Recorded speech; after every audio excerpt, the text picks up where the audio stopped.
একজন প্রফেসর তার ছেলেকে দেখেন উদাস হয়ে বসে আছে, তো তার কারণ জিজ্ঞেস করেন। ছেলে বলে যে আমি যে অফিসে কাজ করি সেখানে আমার অনেক কাজের চাপ, আর আমি প্রতিদিন সংঘর্ষ করে যাই।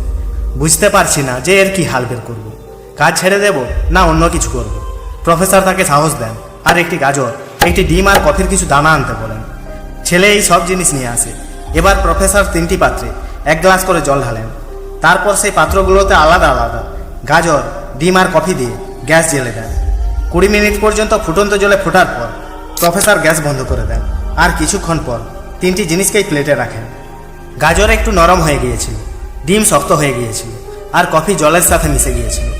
তখন প্রফেসর বলেন, দেখো, কোনো কঠিন পরিস্থিতিতে আমরা এরকমই 3 রকমের হয়ে যাই। এখন তোমাকে এটা ঠিক করতে হবে যে তুমি কি হবে। ছেলে কিছু বুঝতে পারল না। তো আগে প্রফেসর বলেন যে এই গাজর শক্ত ছিল, কিন্তু কঠিন পরিস্থিতি একে নরম মানে একে গলিয়ে দেয়। কিন্তু ডিম কঠিন পরিস্থিতির মোকাবিলা করতে করতে নিজেকে ভেতর থেকে কঠোর বানিয়ে নেয়, আর সেই কঠোর কফির দানা নিজের অস্তিত্ব শেষ করে দিয়েছে, আর সে জলের সাথে পুরোপুরি মিশে গেছে।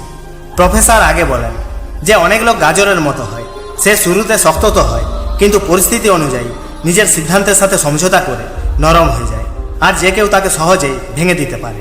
আর কিছু লোক ডিমের মতো হয়ে যায়, যাকে কঠিন পরিস্থিতি ভেতর থেকে আরও কঠোর বানিয়ে দেয়। সেখানে কিছু লোকের ওপর কঠিন পরিস্থিতির এত প্রভাব পড়ে যে সে নিজেকে পুরোপুরি সেই পরিস্থিতির হাতে ছেড়ে দেয় আর তার নিজের অস্তিত্ব শেষ করে দেয়। এবার তোমাকে এটা ঠিক করতে হবে যে কঠিন পরিস্থিতিতে তোমার ব্যবহার কোন প্রকার হবে।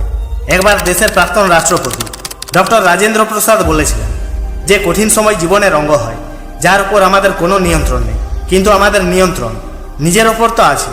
এই জন্য কঠিন সময়কে বদলানোর পরিবর্তে নিজের চিন্তাভাবনা করার উপায়কে বদলাও। কঠিন সময় নিজে থেকে সমাপ্ত হয়ে যাবে। যদি তার এই কথাকে আমরা আমাদের জীবনে কাজে লাগানোর চেষ্টা করি, তো আমাদের জীবনে এক নতুন অনুভূতির প্রাপ্তি হবে। ভিডিও ভালো লাগলে লাইক, শেয়ার, কমেন্ট এবং সাবস্ক্রাইব করে বেল আইকনটি অল করে দেবে।